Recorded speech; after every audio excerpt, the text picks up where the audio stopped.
2022년 7월 19일 쉴만한 물가교회 온라인 새벽예배에 오신 여러분들을 주님의 이름으로 환영합니다.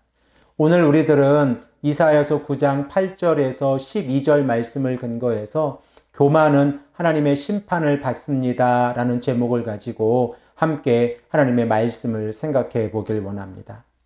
이사야서 7장에서 시작되어져서 9장 7절까지 기록되어져 있는 임마누엘의 복이 끝이 나고 나서 9장 8절에서 10장 4절까지의 말씀을 보면 북이스라엘과 남유다에 관한 심판의 내용이 기록되어져 있습니다.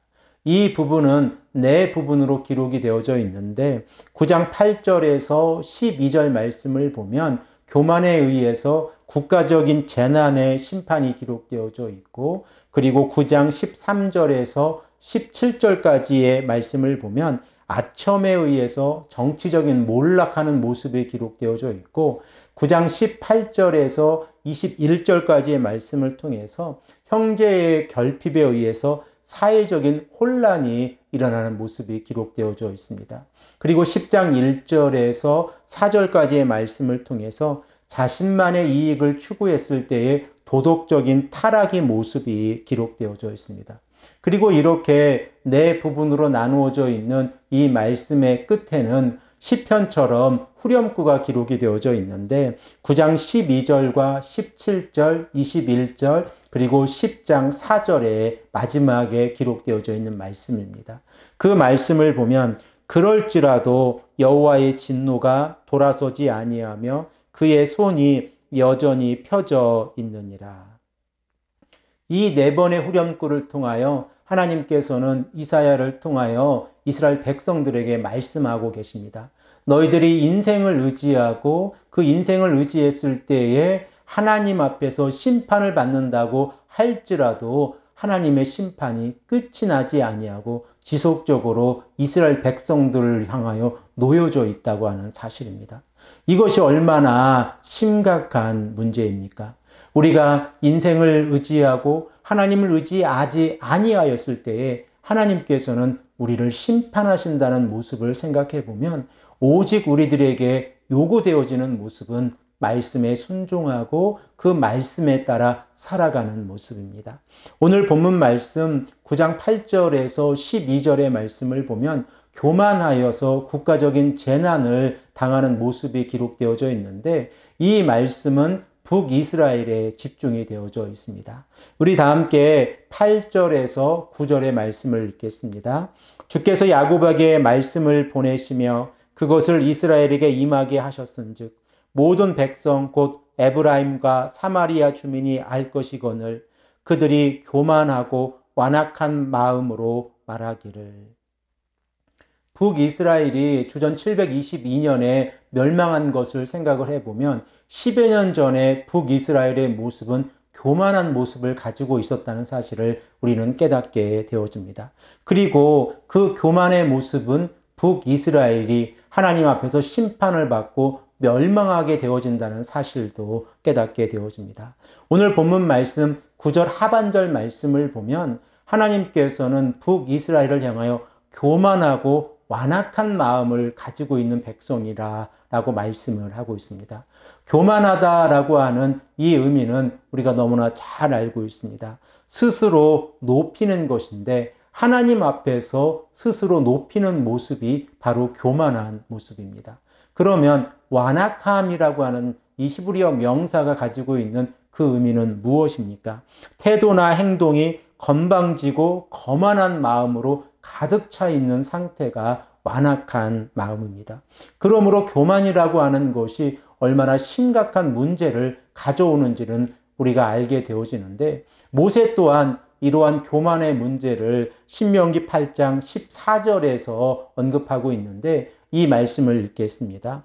내 마음이 교만하여 내 하나님 여호와를 잊어버릴까 염려하노라. 모세가 언급하고 있는 교만의 죄가 무엇입니까? 마음이 교만하여서 여호와 하나님을 잊어버리게 된다는 것입니다. 결과적으로 자기 자신을 높이고 나아갈 때에 하나님을 인정하지 않는 삶을 살아가게 되어진다는 것입니다. 우리들은 하나님의 창조물로서 여호와 하나님을 영화롭게 하고 감사하며 살아가도록 창조되어졌습니다. 그러나 우리들의 마음 가운데에서 교만의 싹이 나올 때에 우리들은 여호와 하나님을 예배하지도 아니하고 영화롭게 하지도 아니하고 가치 없는 것에 우리들의 삶을 바치고 인생을 의지하면서 우상을 섬기고 있는 모습이 이스라엘 백성들의 모습이고 우리들의 모습입니다. 그러므로 우리가 하나님 앞에서 겸손하게 여호와 하나님을 섬긴다고 하는 것은 결과적으로 여호와 하나님을 영화롭게 하고 감사하는 삶 가운데서 하나님만을 의지하는 삶입니다. 자, 그러면 북이스라엘이 교만하고 완악한 마음으로 말하고 있는 내용이 무엇입니까? 본문 10절에 그 내용이 기록되어져 있는데 이 말씀을 우리 다 함께 읽겠습니다. 벽돌이 무너졌으나 우리는 다듬은 돌로 쌓고 뽕나무들이 찍혔으나 우리는 백향목으로 그것을 대신하리라 하는도다. 북이스라엘 백성들이 자신들에게 절망적인 현실이 다가왔을 때에 그들은 하나님 앞에 돌이켜 회개하고 하나님 앞에 나오는 것이었습니다.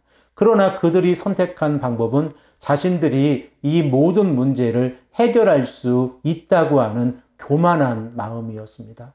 하나님께서 북이스라엘 백성들을 치시고 그들로 하여금 하나님께 돌아오라고 간절히 요청하고 계셨을 때에 이 북이스라엘 백성들이 행해야 될 행동은 여호와 하나님을 인정하고 회개하고 돌아오는 모습이었습니다. 그러나 그들은 스스로 자신들의 문제를 해결할 수 있다고 생각하고 있었습니다. 그 결과 하나님께서는 북이스라엘을 전쟁으로 심판하시겠다라고 하는 내용이 11절에서 12절 상반절에 기록되어져 있습니다. 우리 다 함께 이 말씀을 읽겠습니다. 그러므로 여호와께서 르신의 대적들을 일으켜 그를 치게 하시며 그의 원수들을 격동시키리니 앞에는 아람 사람이요 뒤에는 블레셋 사람이라 그들이 모두 입을 벌려 이스라엘을 삼키리라. 본문 11절에 기록되어져 있는 르신은 아람 왕입니다. 그리고 북이스라엘 왕 베가는 아람 왕 르신을 자신의 주로 고백하면서 동맹을 맺고 있었습니다. 그런데 하나님께서 이 북이스라엘이 동맹을 맺고 있는 이 아람 왕 르신을 치시겠다라고 말씀을 하고 있습니다. 그래서 하나님께서는 이 아람을 치시기 위해서 아스루를 일으키시는 모습을 우리는 알고 있습니다. 그런데 12절의 말씀을 보면 조금 당황스러운 말씀이 기록되어져 있습니다. 이스라엘 백성들을 치고 있는 자들이 누구입니까? 바로 자신들과 동맹을 맺고 있는 아람의 군대들입니다.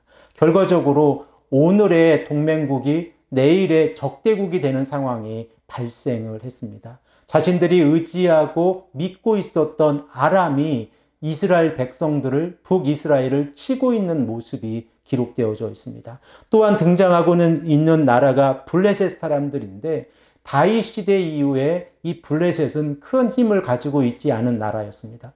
그러나 북이스라엘이 하나님의 말씀에 순종하지 못하고 살아갈 때에 하나님께서는 블레셋마저 이용하셔서 북이스라엘을 치시겠다라고 말씀을 하고 있습니다. 결과적으로 하나님 앞에서 교만하게 행동했던 북이스라엘은 하나님 앞에서 전쟁으로 심판을 받게 되어질 것입니다.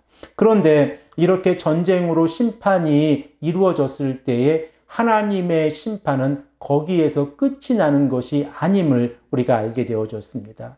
본문 12절 하반절에 기록되어져 있는 이 후렴구의 내용을 보면 그럴지라도 여호와의 진노가 돌아서지 아니하며 그의 손이 여전히 펴져 있느니라 라고 말씀을 하고 있습니다. 이렇게 아람과 블레셋에 의해서 공격을 당하는 이러한 상황 가운데에서도 하나님의 진노가 끝이 나지 아니하겠다라고 말씀을 하고 있습니다. 이것이 교만의 결과입니다. 우리들은 교만한 모습이 어떠한 모습인가를 너무나도 잘 알고 있습니다. 하나님을 인정하지 아니하고 스스로 모든 것을 해결할 수 있다고 생각하고 판단하고 행동하는 모습이 교만한 모습이지 않습니까?